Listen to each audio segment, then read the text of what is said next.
mucayyoon tun ila wallaahi billahi qalloo tak nama dhiiraatu na dawwale duraan bilbila kiyyallee nama kenneef mucayyoo tana eenyu fuudha beenta ijoollee dhiirattu fuudha mucayyoo gaafadhee ani bakka biyya galuu qabda jennaan baaba rakkoo teeknikaati qoy dhugaa isinii jedha warra biiroo bira osoo hin taane ijoollee bira rakkoon akka jiru sirritti akka hubattaniif yaad maqaan mucayyoon amma Sa'aadaa jedhamti ለምን አልደወልሽላቸው? ፖሊስ ጣቢያ ለምን አለች? ፖሊሶቹ መጡ። ሳዳ ምንድን ነው ችግር ውስጥ ንገረኝ። ችግሩ ምን መሰለህ? ልጅቷን ከኢትዮጵያ መጣኋት በኮንትራት። ማን ነው ያመጣው? እኔው ራሴ። እሺ መጣች። ከፊል ቤት 3 ወር ነው ምናምን ሰራችና ሰራም ብላ ተመለሰች። ሌላ ቤት አስገባዋት። 2 ዓመት ሰርታ መሳፈር አልፈልግም መስራት ነው የምፈልገው ብላ ተመልሳ መጣች። መቼ? ረመዳን። ከዛ ሰውነቷ ልቅ ያለ ነው። እኔ ምን አልኩኝ? ትንሽ አረፍ በይና ትገቢያለሽ፣ ሰውነትሽ ትንሽ መለስ ይበልልሽ ብዬ ችላ አልኳት። ስራ አላስገባኋትም። ለምን? ትንሽ አረፍ እንድትል ብዬ። ከዛ በኋላ ትንሽ አረፍ አለችና ስራ አስገባኋትና ሰዎቹ ሲፈልጉ ፓስፖርቱን ካንስሉልኝ ብዬ ከፊል ጠየቀው። ከፊሉን ስጠይቀው ይሻለና ከፊሉ መጣ ሊከነስል ሲመጣ በአጋጣሚ ሲስተም የለም ነበረ። ሲስተም ዳውን ነው ብለው 250 ብር ከፍሎ ሄደ ካንስሉ ብሎ። ከዛ በማግስቱ ልከነስል ስሞክር ስሟ ሲስተም ላይ የለም ተባለ። ለምን ብዬ ለሰውየው ደወልኩለት። አባባ ኢቃማ ሰራህላትም እንዴ? ስሟ የለም አሉ። ስለሆነ ኢቃማ ሰርቻለሁ እንዴት ብሎ እሱ ደግሞ እዛ ዱባይ ሲጠየቅ እንትን ለካ አሻራ አይዲያ ሰራላት። ሜዲካል ሁሉን ነገር ሰርቶ ኢቃማን ሰርቶ አይዲዋን አልሳበው። ከፊሉ የመጀመሪያ ከፊል 2 ዓመት ጨርሳ የመጣች። አግሪመንት የላችሁም እናንተ? አለ። ታዲያ ለምን አልጠየቅሽውም? መቼ ሰውየው ጠየቁት። ከዛ ዱባይ ሄዶ ሲጠይቅ ዱባያዊ ሄዶ ሲጠይቅ ፓስፖርት ኤክስፐርት ሆኗል አሉኝ አለ። ፓስፖርቷን ሳይው 1 ዓመት አለው። 1 ዓመት አለው ደግሞ ለመከንሰል ችግር የለውም ስለው ከዛ ገብቶ ሲስተም ላይ ቸክ ሲያደርጉ አይዲ ስለሌላት መከንሰል አይቻልም። እስቲ ወዛራ ከሰሽኝ አለ። ከሰሽና ወዛራ ከከነሰል አለኝ። እሱ ብዬ ከሰስኩ እሱን ራሱ ስንከሰው ጊዜ ወዛራ ደግሞ እኛ ያገባል ይሄንን ራሱ ከሽሩ ነው የሚጨርሰው አሉ። ከዛ እኔ ምን አልኳት? ዱባይ ስለሆነ ቪዛሽ ገራማ እንትን ዲስካውንት ስላለ ግፋቢል 2000 ብር ቢመጣ ነው። እኔ ስራቸው አግዝሻለሁ፣ ስራ ከሌለ ደግሞ ግማሽ አንቺ ግማሽ ሰውዬው አድርገን ይከፈላል። ውድ ፎቶ ስጭኝና 100 ብር ከፍዬ ፊንገር ላስጠራልሽ እጅ ልጅ ስንት ወሯ ነው አንቺ ጋር አሁን? 5 ወር ስራ አልሰራችም? 2 ቀን የገባችው ሰው ጋር ነው ብሯ። ስራ ሰርታለች ደሞዝ ወስዳለች?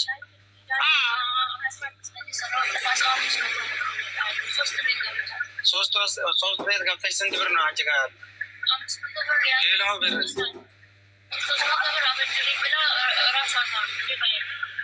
አንቺ ጋር ብር አለ?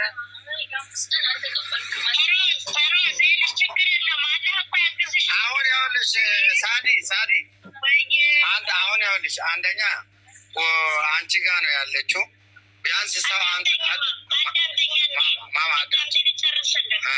ከዛ ትናንትና በቀደም ለታ ውድ ፎቶ ስጭኝ ስራት የለኝም ማለት እንደውልላቸው ወዛራ ብዬ ደግሜ ደወልኩላቸው። ጠይቃቸው አዳምጡ። አሁን እቺ ሰዓዳ ተብዬዋ ችግር የለባት። እኔ በደንብ ነው ያየሁት።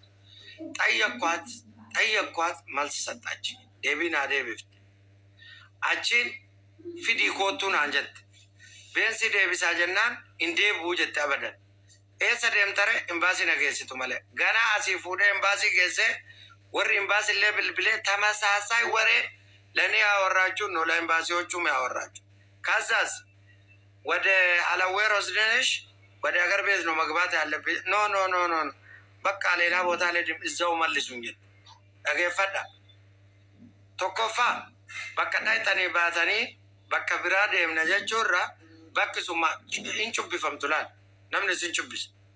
Anama saadaa deemte ያሰማት ልጅቷ በጣም ግልጽ ነች። በቃ ግልጽ nama ግልጽ ሞቱ ወላሂ ረቢት ወጅን ጅረ ሙጫዮንቱን አለ ቡሌን አንጀተ ጊዜዳ ፉራን isii kun addaate mucalleen edaa ofirraari inari laal miidhama isin miidhamtan laallataa deemaa jiran ispeeshaalii ijoolleen shamaraa of eeggannoo cimaa godha. Rabbitu isin tiisa malee jechuun of tiisuu hin dandeettanii aga danda'amaa ta'een of tiisa. Biiroo dhaytan sun yoo jalqabarraa dhayte hanga xumuraatti taa'e itti ka gaafatamu biiroo san dhimma kan kennu. Namni tokko mana madaamitii bahee achi dhaqee mukaalafaa keessa yoo seene biiroo santu itti gaafatama. Yoo hin barbaadu jettee jidduun addaan kuttee deemte isaan hin ilaallatu. Rakkoon ijoollee kaansileeshinii fudhattee baatuu maali? Eega mana madaamitii baatee biiroo achi seente tokko yoo hacuuccan ka jiraatu taate dirqama achi ba'uu qabdi. Qaamni achi fide sun achi baasuu qaba. Yoo nyaata orgatan, yoo warra dubbisiisuu organ, biiroon tokko seera mataa isaa danda'e qaba.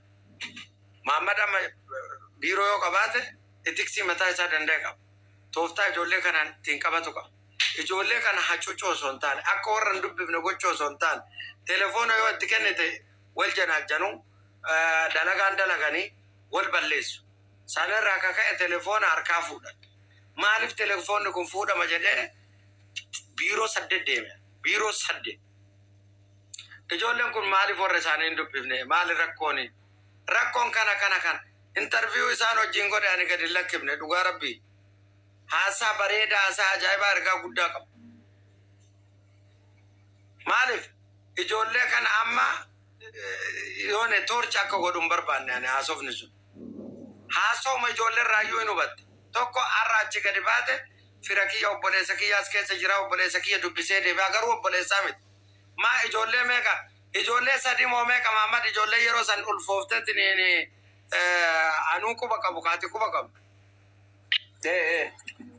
Ijoollee 3 mana talabaati kaansileeshinii fudhatanii osoo biiroo san keessa jiran ulfaan.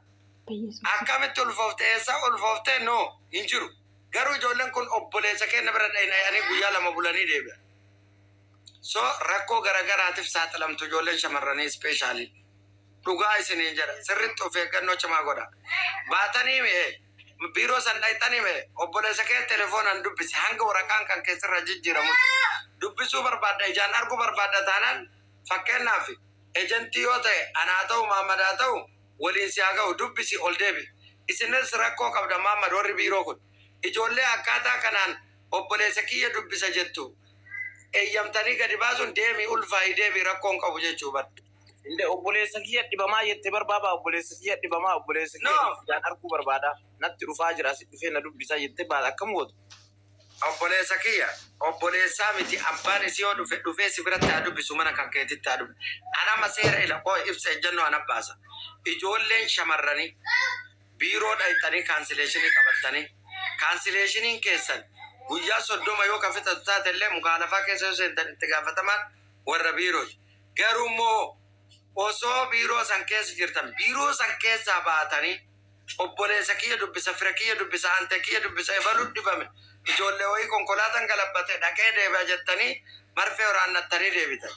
Gaafa kaan immootu rakkootu isinirra ga'a achi yoo maqaa wal balleessuu ta'aa jechuudha. Kanaaf akkaataa kanaan wal hubachiisuu danda'uudha qaba. Isinis warri biiroo dhugaa jirtu dubbadha. Fakkeenya Mahammad gaafa dhugaa dubbattu dawaa argatta. Namni dhukkubsatee mana yaalaa dhaqu doktoratti akkamsi godhaa yaa'an doktor. Akkana na godhaa. Ol na deebise yoo jedhe guyyatti yeroo meeqa si deebise. Ganna teessise yoo jedhe guyyatti yeroo meeqa gasi teessise. Akkaataan gasi teessisu kun akkamii? Bishaan qabaa, arafaa qabaa. Okay, hin gaafata. Eega mallattoolee kana hubatee booda dawaa kennaaf. Isinis ijoolleen kun gaafa waa isin gaafatan maaliif akka isin gaafate ilmaamuu danda'uudha qabdan. Dawaan ijoollee kanaa maal obboleessa yoo ta'e yoo dhukkubsatu taate waliin dhaqaa gaafadha. Ante fireesii yoo ta'e waliin deema kophaa gadi lakkisina paaspoortii itti kennitanii gadi lakkisina. Hindu ijoolleen kararratti yoo du'an eejensiin qaban maaliin qaban kararratti du'an no lubbuu namaa baraaruuf namni kamuu seeran ala bahee akkan hojjenne gochuudha.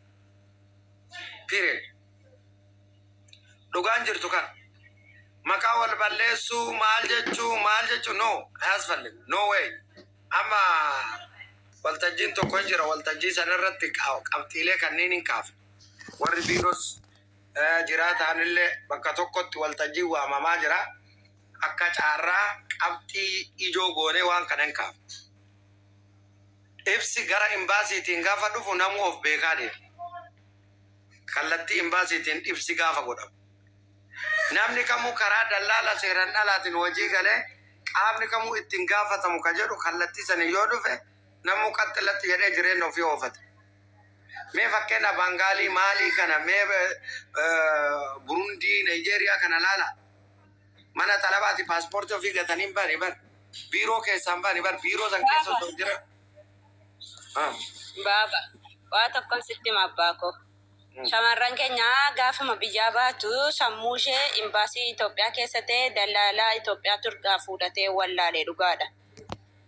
Kaayyoo isheen manaa baatuufis kaayyoo makeenya irraanfanna keessumaati biyya Arabaa geenyeennaan waa'ee nu guutame imo kanaan Facebookiidhaan messengeraan TikTokiin erga dhufe TikTokii kanarra saatii 24 alma wajjiniin anis dubartiidha mitiira isaan keessaa tokkodhanis maafan siin jedhe biiroomti kamiyyuu dhaqee obboleessa dubbisi dhaqee abbaa dubbisi kan jedhu hin jiru. Biiroo koo sittan hima waa'ee biiroo koo irraa kaase. Biiroon koo warra soddaadha siifaa beektaatis jarri shinti beetiif illee shinti beetiif bakkeetti akka itti fayyadamtu barbaadan. Shinti beetii isaanitti akka itti fayyadamtu barbaadu. Sekondiidhaaf. Maafan siin jechuu barbaade gaafa biyyaa ba'anii obboleessa kiisii kaatanii dhufu ta'ee shaanxaa dudduuba gashanii dhufu ta'ee akka shaarbii xaqallalatanii dhufu ta'ee hin beekon. Fidanii biyya kanaan ga'anii deebisanii obboleessa koo mana madaamii teessee nagaa gaafatta. Gaafa ijaazaa baatu immoo dhaqxeetu ijaazaa fa baatanii maal sinii fayyadame amma. Anuma irraa qabeen likkii keessan sinitti maal dhugaa. Maal sinii fayyada? Maal sinii godha? Biyyatti